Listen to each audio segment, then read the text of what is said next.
السلام علیکم ورحمۃ اللہ وبرکاتہ۔ الحمدللہ وکفا والصلاة والسلام علی عبادہ الذین اصطفیٰ، اما بعد۔ لیلۃ القدر کی فضیلت کے بارے میں پہلے ہم ایک درس ذکر کر چکے ہیں،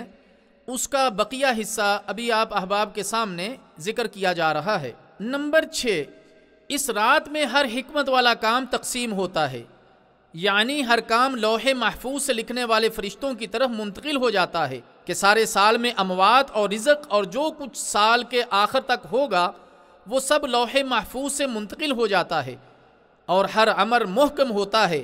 اس میں کسی بھی قسم کا تغیر و تبدل نہیں ہوتا۔ نمبر 7، لیلۃ القدر میں ایمان اور اجر و ثواب کی نیت سے قیام کرنے والے شخص کے پچھلے تمام گناہ اللہ تعالیٰ معاف فرما دیتا ہے۔ سیدنا ابو ہریرہ رضی اللہ تعالی عنہ بیان کرتے ہیں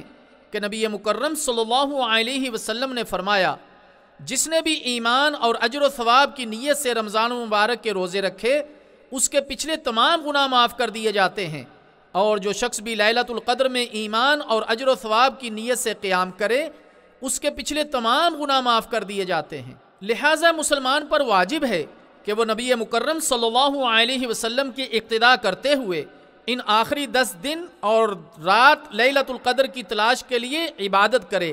اور اللہ تعالیٰ سے دعائیں اور اس کی جانب التجائیں کرے۔ بی بی سیدہ عائشہ صدیقہ رضی اللہ تعالی عنہا بیان کرتی ہیں کہ میں نے رسول اللہ صلی اللہ علیہ وسلم سے کہا، اے اللہ تعالیٰ کے رسول صلی اللہ علیہ وسلم، اگر یہ رات مجھے میسر آ جائے تو مجھے کیا کہنا چاہیے؟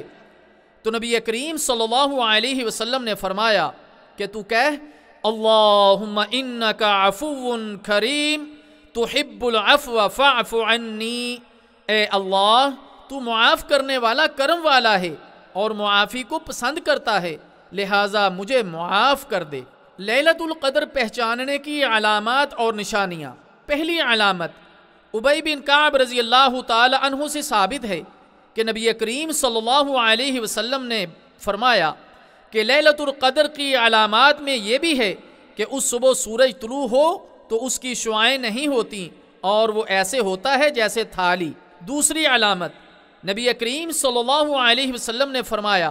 لیلۃ القدر معتدل، نہ تو گرم اور نہ ہی سرد ہوتی ہے، اس دن صبح سورج کمزور اور سرخ طلوع ہوتا ہے، یعنی شعاعیں نہیں ہوتی۔ تیسری علامت، امام طبرانی نے حسن سند کے ساتھ واثلہ بن اسقا رضی اللہ تعالی عنہ سے حدیث بیان کی ہے کہ نبی مکرم صلی اللہ علیہ وسلم نے فرمایا، لیلۃ القدر روشن رات ہوتی ہے، نہ تو گرم اور نہ ہی سرد ہوتی ہے،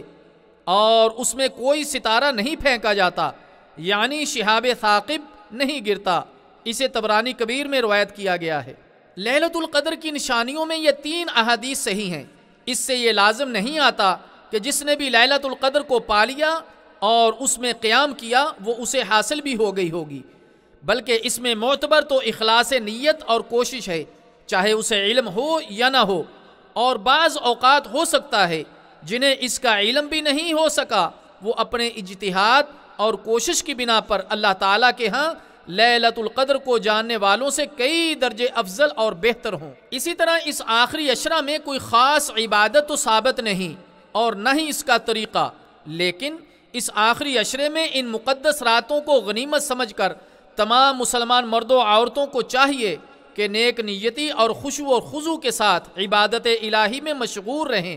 قیام اللیل کے ساتھ ساتھ قرآن کریم کی تلاوت اور تسبیح و تحلیل، توبہ و استغفار میں ان قیمتی راتوں میں اپنی بخشش کا سامان پیدا کر لیں۔ وہ انسان کتنا ہی بد نصیب ہوگا جسے ماہ رمضان نصیب ہو لیکن وہ اپنی بخشش اور جہنم سے رہائی نہ کرا سکے۔ ہم اللہ تعالیٰ سے دعا گو ہیں کہ وہ ہمارے روزے اور قیام قبول و منظور فرمائے اور اپنے ذکر و شکر اور حسن عبادت پر معاونت فرمائے، آمین۔ وصلی اللہ وسلم علی نبینا محمد۔